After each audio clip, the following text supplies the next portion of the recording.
Friends, ఎలాగైతే ఇండియాలో TV serials, IPL popular, అలాగే ఈ ఉపవాసాలు, నిరాహార దీక్షలు కూడా ఇండియాలో బాగా ఫేమస్. చెప్పాలంటే ఇది ఇండియన్స్ బ్లడ్ లో రెడ్ సెల్స్ కంటే ఎక్కువగా ఉంటుంది. ఎందుకంటే మనకి చిన్నప్పటి నుంచి అలవాటు చేసేస్తారు. ఈ కార్తీక మాసాలకి, పండగలకి మన అమ్మలు ఎలాగో ఉపవాసం ఉంటారు. అప్పుడప్పుడు వాళ్ళతో పాటు మనల్ని కూడా ఉండమని చెప్తారు. బిడ్డ, నువ్వు ఇవాళంతా ఉపవాసం ఉన్నావు అనుకో, ఎగ్జామ్స్ లో నీకు మంచి మార్కులు వస్తాయి అని చెప్తారు. అప్పుడు మనమేమో ఉపవాసాల వల్ల, గుడికి వెళ్ళడం వల్ల మంచి మార్కులు రావు, కష్టపడి చదివితే మంచి మార్కులు వస్తాయి అని చెప్తాం. అప్పుడు మా అమ్మ నన్ను పక్కన ప్రశాంతంగా అలా కూర్చోబెట్టుకుని మూతి మీద దబేలని గుద్దుద్ది. ఆటోమేటిక్ గా మూతి మొత్తం వాచిపోయి రోజంతా తినలేక ఉపవాసం ఉండాల్సి వస్తుంది. ఇలా పండగలకు ఉపవాసం ఉండటం, రంజాన్ కైతే నెలంతా ఉపవాసం ఉండటం, అలాగే కొంతమంది గొప్ప గొప్ప వాళ్ళు, రాజకీయ నాయకులు నిరాహార దీక్షలు ఉండటం, ఇవన్నీ చాలా నార్మల్. అయితే ఎవరైనా కంప్లీట్ గా ఉపవాసం ఎన్ని రోజులు ఉంటారు? మహా అయితే ఒక రోజు. ఇంకొంచెం ఇంటెన్స్ గా చేద్దామంటే 2 రోజులు, లేదా వాళ్ళ సంకల్పం, వాళ్ళ కోరిక, వాళ్ళ ఇష్టం, ఇవన్నీ అంబుజా సిమెంట్ తో కట్టినట్టు దృఢమైనవి అనుకోండి, ఇంకో 3-4 రోజులు ఉంటారు. అయితే జింబాబ్వేలో మార్క్ మురాదిరా అనే ఒక వ్యక్తి 1-2 కాదు, ఏకంగా 40 రోజులు కంప్లీట్ గా నిరాహార దీక్షలో ఉన్నాడు. ఆ 40 రోజులు అంటే పగల కూడా రాత్రి కూడా ఏ టైంలో అసలు ఏమీ తినలేదంట. కేవలం కొంచెం నిమ్మకాయ నీళ్ళు తాగుతూ అలా ఉండేవాడు. అంటే 40 రోజుల పాటు కేవలం ఆ నిమ్మకాయ నీళ్ళు తాగుతూనే బతుకున్నాడు. ఇంకొక రోజు ఏం తినకుండా ఉన్నా ఇడు ఖచ్చితంగా ఇంకా పోతాడని జనాలకు అర్థమైపోయింది. దాంతో అందరూ బలవంతంగా ఎలాగోలా ఒప్పించేసి వాడి చేతి తినిపించేశారు. ఆ 40 రోజుల్లో ఎందుకు ఇలా ఉపవాసం ఉంటున్నావు, ఏం కావాలి నీకు అని ఎంత అడిగినా అసలు ఏమీ చెప్పలేదు. కానీ ఆ 40 రోజులు అయిపోయాక అతను తినేశాక ఎందుకు ఇలా చేశావని అడిగితే అప్పుడు అతను ఏం చెప్పాడంటే, నేను ఈ 40 రోజులు ఉపవాసం ఎందుకు చేశానంటే, మొన్న తుఫాన్ వచ్చినప్పుడు మన పక్క వీధిలో ఉన్న రోడ్లన్నీ నాశనం అయిపోయాయి కదా, ఆ వీధిలో ఉన్న నా గర్ల్ ఫ్రెండ్ ల్యాంబర్గిని కారు అడిగింది. 40 రోజులు ఇలా దేవుడి కోసం ఉపవాసం చేస్తే దేవుడు నాకు ల్యాంబర్గిని కారు ఇచ్చేస్తాడని అదే వీధి చివరిలో ఉన్న కిల్లి కొట్టాడు నాకు చెప్పాడు. అందుకే భక్తి శ్రద్ధలతో 40 రోజుల పాటు ఇలా ఉపవాసం చేశాను. మా ఇంటి బయట ఎక్కడైనా ల్యాంబర్గిని కారు ఏమైనా కనిపిస్తుందా అని చెప్పాడు. ఈ సంఘటన నిజంగానే జింబాబ్వేలో జరిగింది. దీని మీద చాలా న్యూస్ ఆర్టికల్స్ కూడా వచ్చాయి. ఈ మాటలన్నీ నిజంగానే అతను ఇచ్చిన ట్రూ స్టేట్మెంట్. అంటే అది ఈ ప్రపంచంలో ఇలాంటివి కూడా జరుగుతుంటాయి. ఎంతకీ దేవుడు ఇతనికి ల్యాంబర్గిని కారు ఇచ్చాడో లేదో ఆలోచిస్తున్నారా? ట్విస్ట్ ఏంటో తెలుసా? ఇవ్వలేదండి బాబు, మరి దారుణంగా ఆలోచించకండి. ఇలా వీటి కోసం ఉపవాసాలు చేస్తే నీరసాలు వస్తాయి, ల్యాంబర్గిని కారులు కాదు.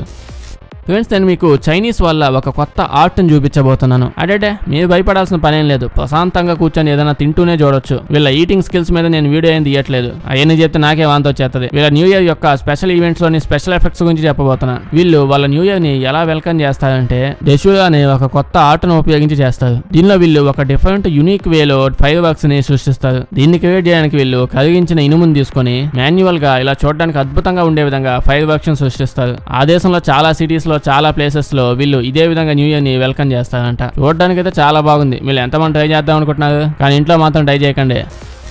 మొత్తానికి ఫుల్ గా టెన్షన్ పెట్టిన ఇండియా అన్ని మ్యాచెస్ లో గెలిచేసి క్లీన్ స్వీప్ చేసేసింది. అలాగే వెంటనే శ్రీలంక 2 స్టార్ట్ అవుతుందని మీకు తెలుసు కదా. అలాగే కబడ్డీ కూడా మంచి స్పీడ్ మీద జరుగుతూ ఉంది. ఫుట్బాల్, బాస్కెట్ బాల్ ఇలా అన్ని గేమ్స్ మళ్ళీ ఫ్రెష్ గా స్టార్ట్ అయిపోయాయి. అయితే మనం ఈ గేమ్స్ అన్ని చూడటమే కాదు, 1xBet అనే యాప్ నుంచి మనం మనీ కూడా సంపాదించవచ్చు. ఇది ఒక మోస్ట్ రిలయబుల్ బుక్ మేకర్. వీళ్ళ సైడ్ నుంచి బెస్ట్ విషయం ఏంటంటే, మన విన్నింగ్స్ అన్ని మన అకౌంట్ లోకి వచ్చాయో లేదో పర్ఫెక్ట్ గా, హానెస్ట్ గా చెక్ చేస్తూనే ఉంటారు. మనం చెయ్యాల్సింది ఏం లేదు, మ్యాచ్ చూసే ముందు ఏ ప్లేయర్స్ బాగా ఆడతారో ప్రిడిక్ట్ చేసి మనీ సంపాదించవచ్చు. అంతేకాకుండా కేవలం మన సబ్స్క్రైబర్స్ కి వాళ్ళ ఫస్ట్ డిపాజిట్ కి 13,000 రూపాయలు మనకు ఫ్రీగా ఇస్తారు. మనం విన్ అయిన మనీని ఈజీగా పేటిఎం లేదా బ్యాంక్ ట్రాన్స్ఫర్ ఉపయోగించి విత్డ్రా చేసుకోవచ్చు. దీని లింక్ ఇంకా ప్రోమో కోడ్ మీకు కామెంట్స్ లో కనిపిస్తాయి. నేను ఆడుతున్నాను, మీరు ట్రై చేసి చూడండి.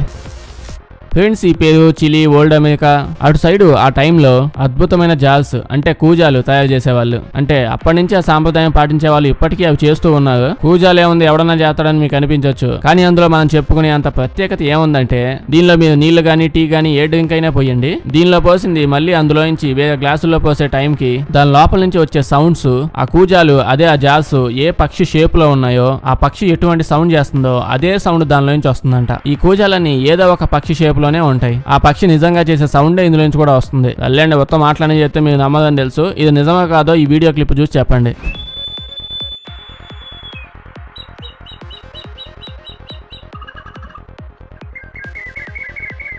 ఇది నిజంగా రికార్డ్ చేసిన వీడియో. ఎంతైనా ఓల్డ్ ఈజ్ గోల్డే కదా, ఎందుకంటే వాళ్ళు చేసే ప్రతి దానిలోనూ మనకు నేచర్ కనిపిస్తుంది. మీరు ఎంతమంది ఇది కావాలో కామెంట్స్ చెప్పండి. వెంటనే అమెరికా నుంచి ఆర్డర్ పెట్టేద్దాం. ఫ్రెండ్స్, ఈ ప్రపంచంలో చాలా వరల్డ్ రికార్డ్స్ ఉన్నాయి. కొంతమంది అయితే వాళ్ళ జీవితం మొత్తం వరల్డ్ రికార్డ్స్ చేయడానికి అంకితం చేసేస్తారు. దాంతో వాళ్ళకి ఒక్క రూపాయి కూడా రాకపోవచ్చు, అయినా వాళ్ళు అదే పనిలో ఉంటారు. ఇక్కడ మీకు వీళ్ళు కనిపిస్తున్నారు కదా, ఇక్కడ ఉన్న వాళ్ళందరూ అమ్మాయిలే. ఇంతమంది అమ్మాయిలు ఇక్కడికి వచ్చి ఏం చేస్తున్నారో చెప్పండి, కానీ ఓన్లీ వింత ఆన్సర్స్ మాత్రమే చెప్పాలి కామెంట్స్ లో. నాకైతే ఇంట్లో కబుర్లు చెప్పుకోవడానికి టైం లేక ఇక్కడికి వచ్చినట్టు అనిపిస్తుంది. నిజానికి వీళ్ళందరూ ఇక్కడ తలకి నూనె రాసుకోవడానికి వచ్చారు. అయితే వీళ్ళందరూ తలకి ఇలా నూనె రాసి మసాజ్ చేయడానికి ముంబైలోని ఒక మాల్ లో వచ్చి కూర్చొని ఉన్నారు. అందరూ శుభ్రంగా బాస్పెట్లాలు వేసి కూర్చొని వాళ్ళ ముందు కూర్చున్న వాళ్ళకి శుభ్రంగా నూనె రాసి మసాజ్ చేస్తూ ఉన్నారు. ఈ ఈవెంట్ ని ఒక బ్రాండ్ వాళ్ళు ఆర్గనైజ్ చేశారు. దీంతో ఒక కొత్త వరల్డ్ రికార్డ్ ని సృష్టిద్దాం అనుకున్నారు. వాళ్ళు ఆయిల్ ఇంకా హెడ్ మసాజ్ యొక్క ఇంపార్టెన్స్ చెప్పడానికి ఇలాంటి ఒక రికార్డ్ ని సృష్టించారు. ఇంతమంది అమ్మాయిలు వచ్చి కూర్చున్నారంటే ఇంకా ఈవెంట్ జరిగినట్టే. మామూలుగానే వాళ్ళ మాటల యుద్ధాలను ఆపలేము, అందులోనూ జడేసేటప్పుడు తలకు నూనె రాసేటప్పుడు అయితే అస్సలు ఆపలేము. ఫ్రెండ్స్, ఈ మధ్యకాలంలో మీరు ఏదైనా న్యూస్ లో వినుంటారు. అదే సిద్దిపేట రిజిస్టర్ ఆఫీస్ దగ్గర ఒక మనిషిని ఇద్దరు మనుషులు కాల్ చేసి అతని దగ్గర నుంచి 40 లక్షలకు పైగా డబ్బులు తీసుకుని వెళ్ళిపోయారు. తర్వాత వాళ్ళిద్దరిని పట్టుకొని కొల్లబడిచి జైలు వేసేసారు అనుకోండి. ఎందుకుగా ఇలా చేశారని అడిగితే, ఇందాక గర్ల్ ఫ్రెండ్స్ కోరికలు తెచ్చడానికి ఒకడు ఉపవాసం చేశాడని చెప్పాను కదా, అందరికీ దేవుడి మీద నమ్మకం ఉండదు కదా, అలాంటి వాళ్ళలో ఒకడు వీడు. ఈ ఉపవాసాల వల్ల పెద్ద ఉపయోగం ఉండదని చెప్పి గర్ల్ ఫ్రెండ్ అవి ఇవి అడిగేసరికి డబ్బులు ఎలాగైనా సంపాదిద్దాం అనుకున్నాడు. వీడు ఇంకో ఫ్రెండ్ని తీసుకొని వచ్చి వాళ్ళిద్దరు కలిసి దొంగతనాలు చేయడం స్టార్ట్ చేశాడు. ఆ డబ్బుల్ని వీళ్ళిద్దరు పంచుకునే టైంలో గొడవలు జరిగిపోయి పోలీసులు పట్టేసుకున్నారు. వీళ్ళిద్దరిని తీసుకెళ్లి కోర్టులో సబ్మిట్ చేశారు. కానీ అక్కడ కోర్టు ఖర్చులు ఏమో దారుణంగా ఎక్కువగా ఉన్నాయి. ఆ దొంగతనం కేసులో కోర్టు ఖర్చులు భరించలేక ఇంకో దొంగతనం చేసి ఈ దొంగతనం కేసు ఖర్చుల్ని పూర్తి చేద్దాం అనుకున్నారు. కానీ ప్లాన్ వేసినట్టే దొంగతనం చేసి వచ్చేద్దాం అనుకున్నారు. కానీ అడ్డం పడడం వల్ల అలా కాల్ చేశారంట. ఇలా లాస్ట్ కి ప్రేమ ఖర్చులు, దొంగతనం ఖర్చులు, ఫ్రెండ్షిప్ ఖర్చులు, ఈ ఎదవ ఖర్చులతో ఆ సమాజంలో సచ్చే కంటే ఆ జైల్లో సావడం బెస్ట్ అని చెప్పి ఇప్పుడు దాకా జరిగినవి, అతను చేసినవి మొత్తం అన్ని కోర్టులో చెప్పేశాడు. మద్యపానం ధూమపానమే కాదు, ప్రేమాయణం కూడా ఆరోగ్యానికి హానికరమే.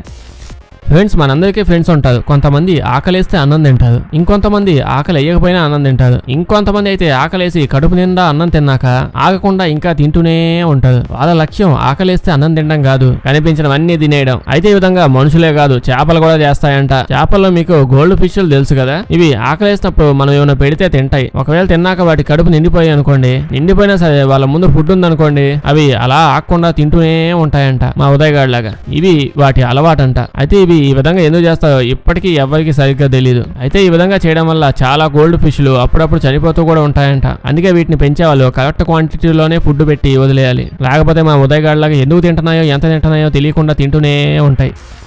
ఫ్రెండ్స్, సోషల్ మీడియాలో ఈ మధ్య ఇలాంటి వీడియోస్ చూసుంటారు. అందులోనూ ఇన్స్టా రీల్స్ వచ్చాక మనం ఏం చూస్తున్నామో, ఎందుకు చూస్తున్నామో, అసలు చూస్తుంది నిజమో కాదో తెలియకుండా పోతుంది. అలాంటి పనికి మాలిన వింత వీడియోస్ లోదే ఇదొకటి. వీళ్ళు కోడిగుడ్లని చెట్టుకు కాయిస్తున్నారని, ఇవి చెట్టుకు కాసిన కోడిగుడ్లు కాబట్టి ఇవి వెజిటేరియన్ కోడిగుడ్లని, ఈ గుడ్లు మేము రోడ్డు పక్కన పెట్టుకుని అమ్ముకుంటున్నామని, కావాలంటే వచ్చి కొనుక్కోండి అని ఏదేదో చెప్తా ఉన్నారు. మీకు డౌట్ వచ్చే ఉంటది, కోడిగుడ్లు చెట్టుకు కాసేదేందిరా, ఇంకో 4 రోజులు అయితే కోడి పిల్లలు కూడా చెట్లకు కాస్తున్నాయి కాబట్టి అవి కూడా వెజిటేరియన్ అని చెప్తాయేమో అని. కానీ చెప్పాలంటే ప్రపంచంలో ఇలాంటి చెట్లు ఉన్నాయి, కోడిగుడ్లు కాసే చెట్లు కాదు. ఆ చెట్టుకు కాసే కాయలు చూడడానికి నిజంగానే కోడిగుడ్లు కాస్తున్నాయా అన్నట్టు ఉంటాయి. దీనివల్ల ఈ చెట్టుని వైట్ ఎగ్ ప్లాంట్ చెట్టు అని పిలుస్తారు. కానీ నిజానికి ఇవి తెల్ల వంకాయలు. జర్మనీలో ఉన్నవాడు ఎవడో ఫస్ట్ ఈ వీడియోని షూట్ చేశాడు. తర్వాత తెలియకుండానే ఇది వరల్డ్ మొత్తం పాకేసింది. అప్పటి నుంచి ఇంట్లో చెట్టున్న వాళ్ళందరూ దీన్ని ఒక డిఫరెంట్ యాంగిల్ లో పెట్టి దాని కాడలు కనిపించకుండా లైటింగ్ ఎక్కువ వేసేసి, చూడండి చెట్లకు ఎగ్గులు కాస్తున్నాయి, ఇవి వెజిటేరియన్ కోడిగుడ్లని, కావాలంటే పగలగొట్టుకొని తినొచ్చని. ఇంకొంతమంది మా ఉదయలాగా అతి తెలివి ఉన్న వాళ్ళు ఒక ఒరిజినల్ కోడిగుడ్డు తీసుకొచ్చి దానికి అతికించేసి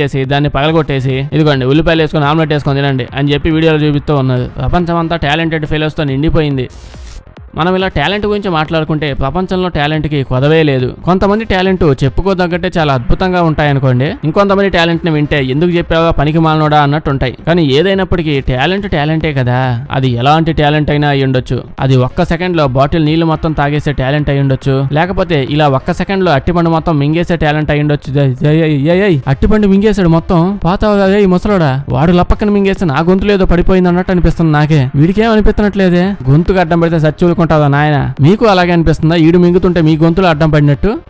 నాకైతే అలాగే అనిపిస్తుంది. అమ్మ నాయన ఈ నొల్లేయండి, ప్రస్తుతానికి ఇండియా దగ్గరికి వచ్చేద్దాం. ఇండియన్ టాలెంట్స్ గురించి చెప్పాలంటే వీడియో సరిపోదు, సినిమా తీయాలి. కీబోర్డ్ మీద ప్రపంచంలోనే అత్యంత వేగంగా టైప్ చేసే వ్యక్తి ఎవరో తెలుసా? ఒక ఇండియనే. అంటే ఇలా వేళ్లతో కాదు, ముక్కుతో. అవును, కీబోర్డ్ మీద ముక్కుతో ప్రపంచంలోనే అందరికంటే వేగంగా టైప్ చేసే వ్యక్తి. ఇతనికి ఈ విధంగా గిన్నిస్ రికార్డు ఉంది. ఇలాంటి రికార్డులన్నీ చేస్తే వీళ్ళందరికీ ఏమొస్తుందో ఏమో తెలియట్లా. బట్ అయినప్పటికీ ఈ రికార్డు మీకు అంతకుముందే ఒకసారి ఒక వీడియోలో చెప్పాను. అంటే నేను మళ్ళీ రెండోసారి చెప్పడానికి గల రీజన్ ఏంటంటే ఈ మహాద్భుతమైన గిన్నీస్ రికార్డ్ ని ఈ మధ్య కాలంలోనే ఇంకో వ్యక్తి క్రాస్ చేసేసి అతని నేమ్ మీద లిఖించాడు. అంటే గిన్నీస్ రికార్డ్ లో నేమ్ చేంజ్ అయిపోయింది కదా, అందుకే ఫ్రెష్ గా చెప్పాను. నా ఉద్దేశంలో ఇలాంటి గొప్ప గొప్ప వాళ్ళ గురించి ఎంత ఎక్కువగా మాట్లాడుతుంటే అంత మంచిది. ఏమంటారు? మీకు కూడా ఇలాంటి టాలెంట్ ఏమైనా ఉంటే కామెంట్స్ లో మెన్షన్ చేసి చెప్పండి, నేను గిన్నీస్ బుక్ వాళ్ళకి ఫోన్ చేసి పెడతాను.